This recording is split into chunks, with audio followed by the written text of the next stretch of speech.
this is probably the biggest and most important piece of information here.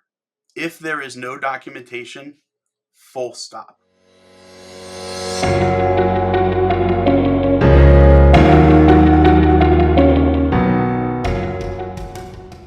Hello, and welcome to episode 17 of Enter the Nebula.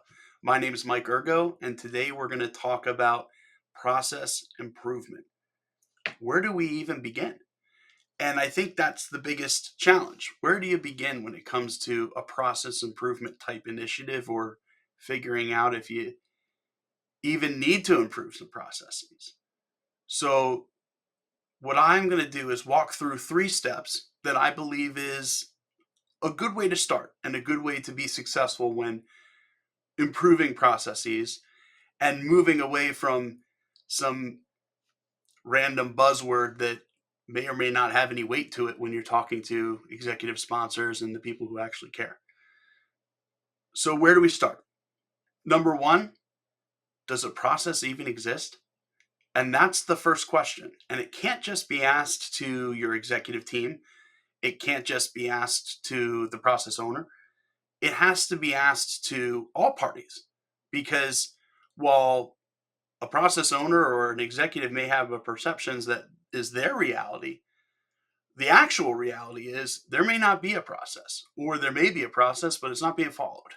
And we need to understand that and really do our due diligence during discovery to see what exists, because then you know what can be changed.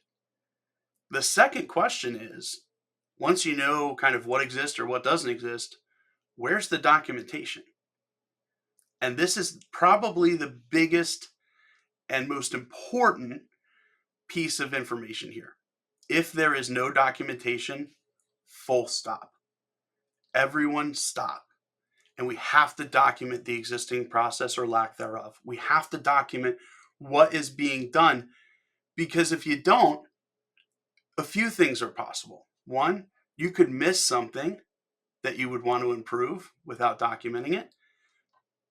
2, you may find that what is documented isn't that bad. The problem is the compliance or governance surrounding the process, and people are just not doing what they're supposed to do. And so there's really not a process improvement that needs to happen. It's a governance improvement that needs to happen. And then finally, which leads me to the last question that I would recommend asking, how do you know that it's bad? What are the metrics or key performance indicators that are showing you that this process is bad? And you need that, because the next question is, how do you know that any changes that you're going to make are making it better?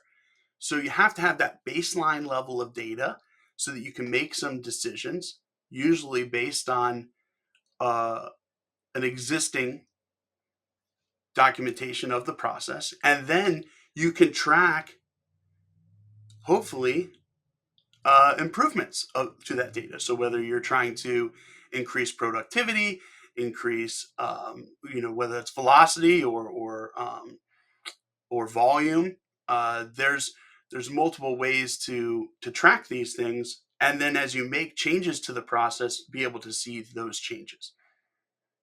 But I think as you start to tackle improving your processes and looking at different process improvement initiatives throughout your organization, if you stick to those 3 questions, does the process exist? Is it documented?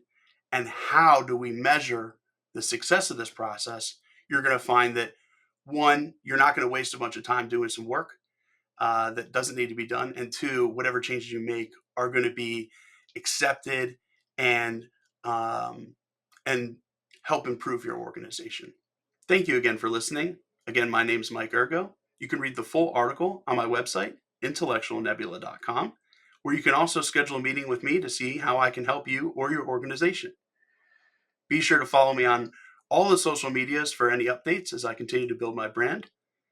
Have a great week, and I'll see you next time.